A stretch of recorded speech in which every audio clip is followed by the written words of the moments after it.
Bienvenue sur Africa 24 dans cette nouvelle édition du QG Weekend. Voici les titres. Le Soudan du Sud, pays en quête de paix et d'unité, célèbre la journée internationale Nelson Mandela. Des actions citoyennes soutenues par la force onusienne ont été menées dans la capitale Juba. Et nous partirons également au Tchad où les réseaux sociaux sont rétablis depuis une semaine, mais aucune amélioration par contre des services Internet. Les associations de la société civile s'indignent de la qualité de la connexion. Puis le portrait à suivre d'Aurore Abogourin, artiste plasticienne et créatrice de mode qui a conquis le public béninois.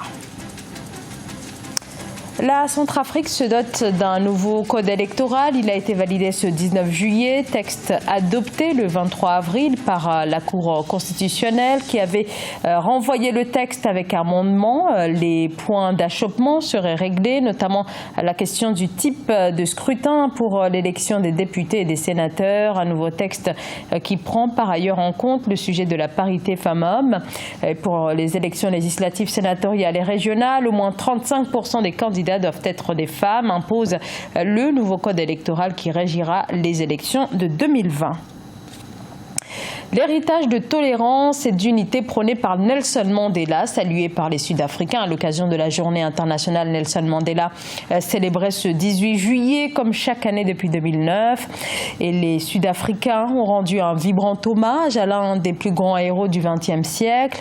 Un 18 juillet marqué aussi par des actions au-delà de l'Afrique du Sud. C'est le cas notamment au Soudan du Sud, pays ravagé par des années de guerre civile et en quête de paix. Écoutez James Wani, le vice-président du Soudan du Sud.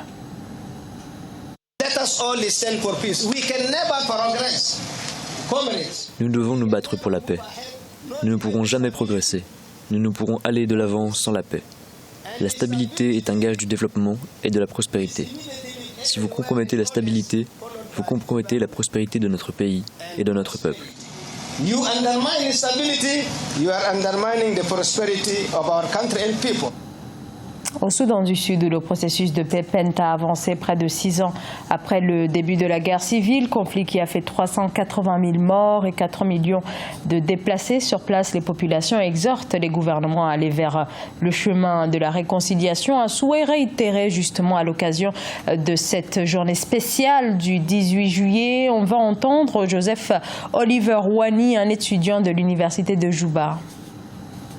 Tous les Sud-Soudanais ont connu d'une manière ou d'une autre l'impact du conflit. Peut-être qu'un membre de la famille a été tué, peut-être un membre de la famille a été violé ou quelque chose du genre. Toutes ces choses nous ont traumatisés. Mais d'une manière ou d'une autre, nous devons regarder au-delà de cela. Nous devons oublier ce qui s'est passé et aller de l'avant pour battre.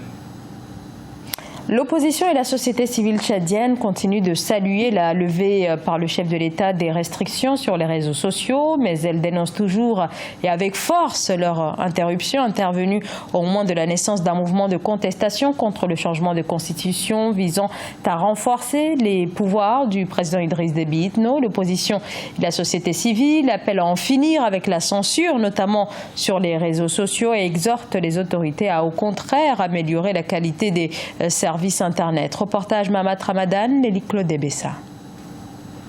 Au Tchad, après plus d'une année de restrictions, les autorités ont enfin levé la censure des réseaux sociaux. Une décision applaudie par les populations qui estiment que le gouvernement devrait maintenant s'attaquer à la mauvaise qualité des services des sociétés de téléphonie mobile et le coût élevé de l'Internet. Les défis qui restent sont la mauvaise qualité du réseau, le coût élevé de communication, le coût élevé de connexion.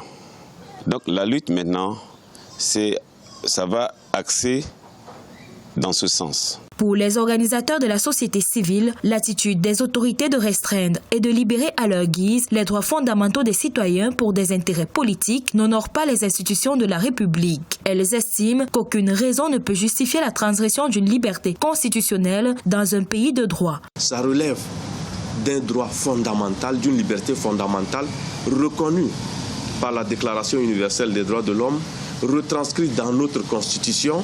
Il n'est pas permis, même à un président de la République, qui est garant du respect des institutions républicaines, de donner des consignes pour restreindre l'accès aux réseaux sociaux et de revenir par un simple discours décider de la levée de la restriction d'accès aux réseaux sociaux.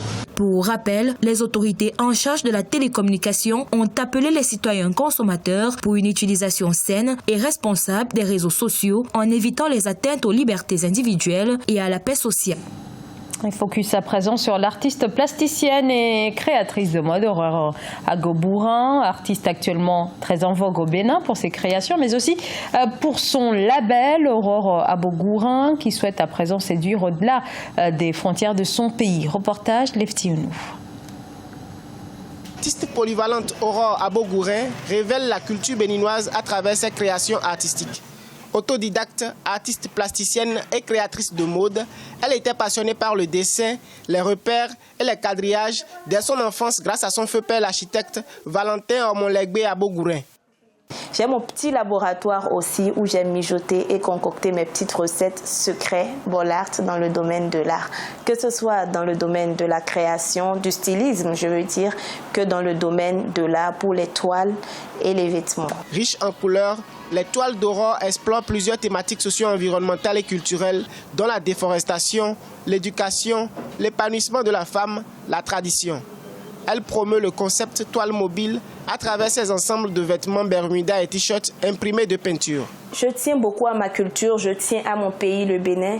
Et sur mes vêtements, vous verrez souvent Bénin, j'aime le Bénin. Donc il y a des messages, des coups de cœur pour les touristes, tous ceux qui viennent ici et qui ont envie de repartir avec un souvenir. Tous ceux qui sont chez eux et qui aiment leur pays peuvent porter du Bollard et se sentir bien.